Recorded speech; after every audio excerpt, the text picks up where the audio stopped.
Le vice-ministre des Transports et Voies de Communication a mis à profit son séjour dans la province du Haut-Katanga pour remettre de l'ordre et la discipline à la division provinciale des transports.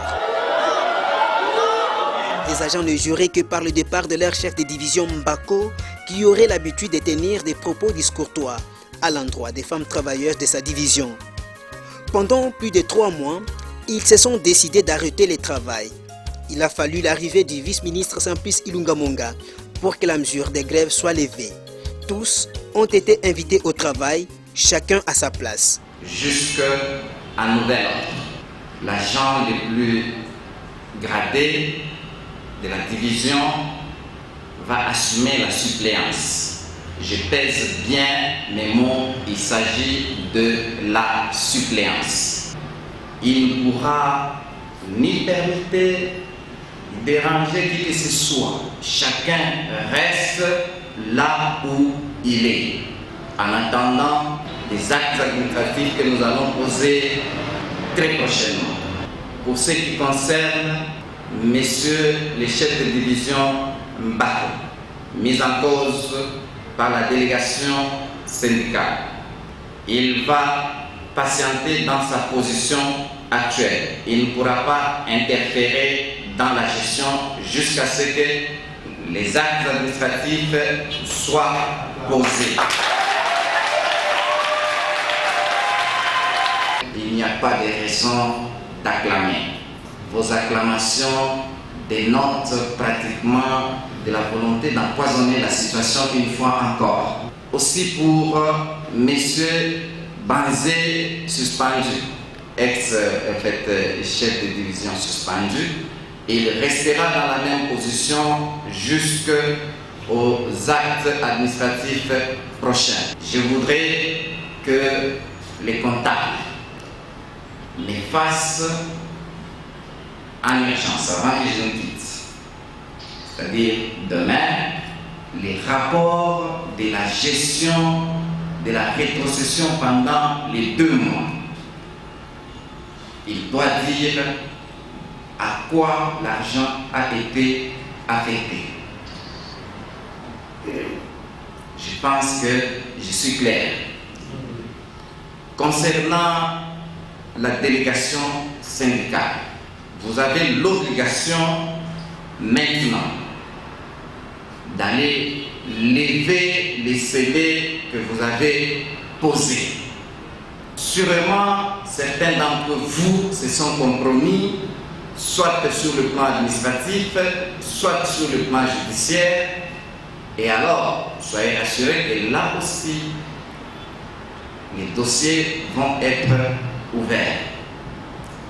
Les décisions du gouvernement n'appellent pas débat. J'ai dit et je vous remercie, la séance est levée.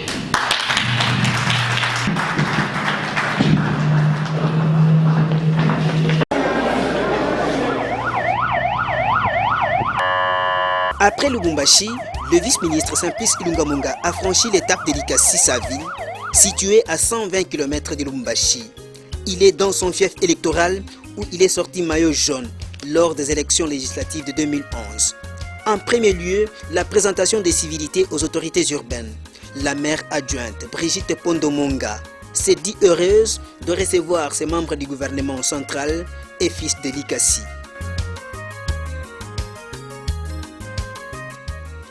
À la Commission électorale nationale indépendante, le vice-ministre s'y est rendu pour palper l'évolution du processus électoral dans cette ville montagneuse. Quelque temps après, il prend la destination du cercle privé de la SNCC. À son arrivée, il est salué par quelques jeunes regroupés au sein de l'association dénommée Génération Kabila, Génération Dialogue. Dans une salle pleine comme un œuf, Simplice Ilunga Monga prend la parole pour sensibiliser les jeunes sur l'importance du dialogue politique national inclusif convoqué par le président Joseph Kabila Kabange.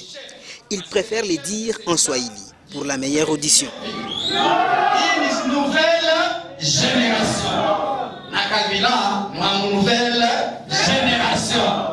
Sasa, nimelezee bale bakubwa walitutangulia. Kama mnaikala mnakuwazia mikono, mnaanza kuchunga mali je vous dis que Moutachunga pendant longtemps. Ici, c'est à nous de nous engager. La jeunesse de l'ICASI va s'engager politiquement de façon à faire bousculer la ligne, que la vieille génération laisse de l'espace, qu'elle soit constituée de conseillers, de consultants, mais qu'elle nous laisse l'espace pour que nous puissions porter notre énergie juvénale.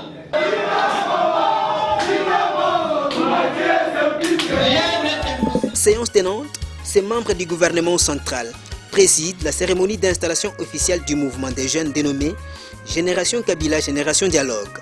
C'est une initiative de Simplice Ilunga Monga qui vise à soutenir les actions de Joseph Kabila et les dialogues qu'il a convoqués. Un comité urbain de près de 10 personnes dirigé par Thierry Kilumba est installé à la grande satisfaction de la population. La génération Kabila, Génération Dialogue, nous voulons laisser un message de paix.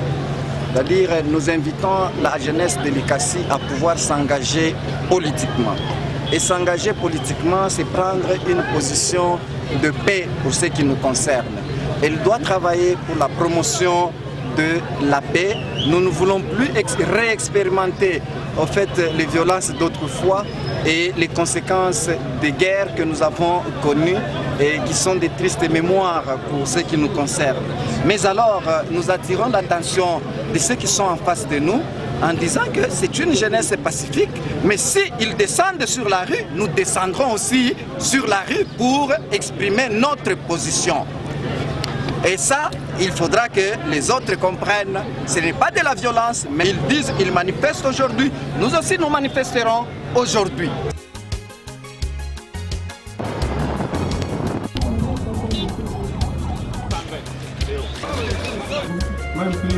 À la commune frontalière de Kasumbalesa, située à 90 km de Lubumbashi, Simplice Ilunga Monga est allé se rendre compte de l'état d'avancement des travaux de réhabilitation de la voie ferrée qui relie la République démocratique du Congo à d'autres pays d'Afrique australe en passant par la Zambie.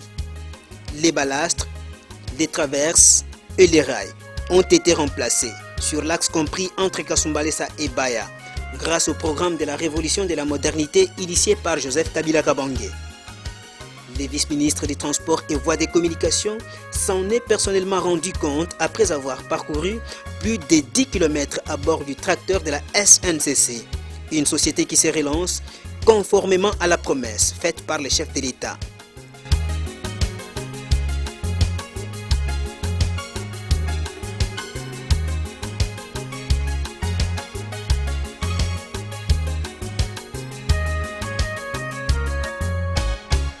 En fait, nous souhaiterons commencer par remercier le chef de l'État ainsi que son Excellence le Premier ministre qui ont mis une priorité dans le redressement de la SNCC. Et à cette même occasion, remercier aussi les partenaires, à l'occurrence la Banque mondiale. Deuxième étape, c'est celle qui porte sur la fiabilisation de la voie ferrée, c'est-à-dire l'infrastructure.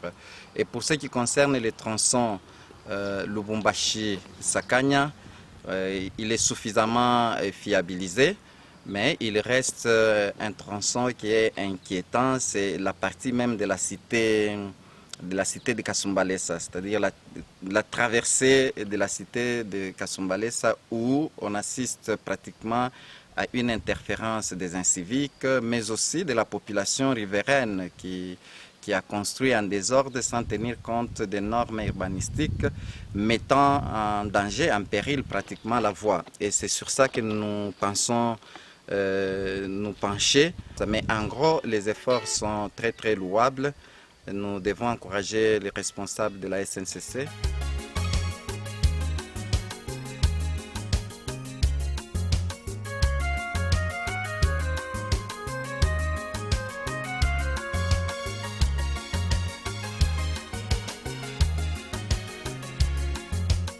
Aussitôt après, Simplice Ilunga Monga a visité les bâtiments abritant les bureaux de services œuvrant à la frontière. Il a été émerveillé par l'informatisation du système de transport frontalier qui répond aux standards internationaux.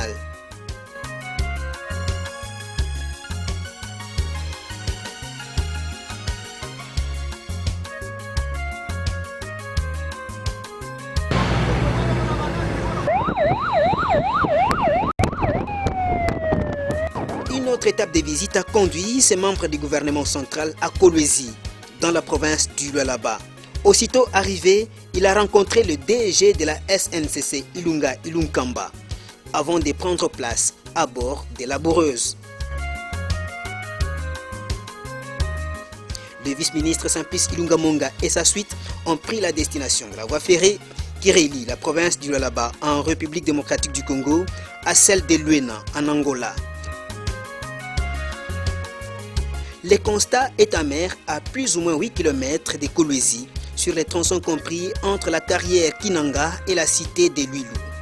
La voie a connu un affaissement terrible causé par les creuseurs artisanaux à la recherche des minerais. Quelques traverses et balastres ont été emportés. Il a fallu attendre la mise en service ce jour des laboureuses pour le réajustement de la voie. C'était en présence de plusieurs personnalités du Lualaba. À cette occasion, Simplice Ilunga Monga salue le travail des titans abattus par les agents de la SNCC avant de préciser que le gouvernement s'emploie à relancer les activités de cette société d'État. J'espère que vous êtes sans ignorer que sous l'impulsion du chef de l'État, le gouvernement de la République piloté par son Excellence Monsieur le Premier ministre s'est engagé dans la voie de redressement des entreprises, mais aussi de la réforme. Et parmi ces entreprises commerciales, nous notons la SNCC. Il y a des efforts qui ont été déployés en termes d'équipement. On a su acheter une trentaine de locomotives, ce qui est une bonne chose, mais cela ne suffit pas parce que l'équipement a besoin de l'infrastructure pour être exploité. Malheureusement, notre infrastructure, notre voie ferrée n'était plus fiable et c'était un danger permanent pour les efforts investis dans l'équipement. Et présentement, on est à l'étape de la fiabilisation de cette voie ferrée. Il était donc important pour ce qui nous concerne en tant que tutelle que nous puissions venir nous rendre compte de l'évolution des travaux et voir l'effectivité même des travaux de cette voie. Et au finish, il faut dire que leurs efforts sont à saluer, c'est énorme et c'est encourageant. Je pense que le gouvernement s'est réjoui totalement des efforts déployés et il bénéficie du soutien total du gouvernement qui est piloté par le Premier ministre Matata, ainsi que de son Excellence Monsieur le chef de l'État qui tient énormément à la remise en état de la SNCC. Pour ce qui concerne le social, nous sommes conscients et je comprends les dessous de votre question. C'est vrai que la population à ces jours, elle se plaint des arriérés dont elle souffre, mais ce n'est pas qu'on fait la sourde oreille. Nous essayons de jouer à l'équilibrisme. Je venais de vous dire tout à l'heure qu'il y a 3 composantes très déterminantes dans le redressement de la SNCC. Nous avons la composante équipement, c'est-à-dire les matériels roulants et autres. Nous avons la composante infrastructure. Nous avons aussi la composante personnelle. Les 3 composantes doivent être prises en charge ensemble pour arriver au résultat escompté. Mais nous faisons de l'équilibre. Parce que si nous limitons tout simplement à satisfaire la composante personnelle, donc rien ne sera fait. Si nous nous contentons de même à investir uniquement dans l'équipement, cet équipement va être détruit. Auparavant, ces membres du gouvernement central avaient échangé avec l'équipe dirigeante du Lualaba, chapeautée par le commissaire spécial Richard Mouyej Manguez-Mans. Le séjour du vice-ministre des Transports et Voies de Communication dans les provinces du Lualaba et du Haut-Katanga aura été une réussite par rapport aux attentes de la population.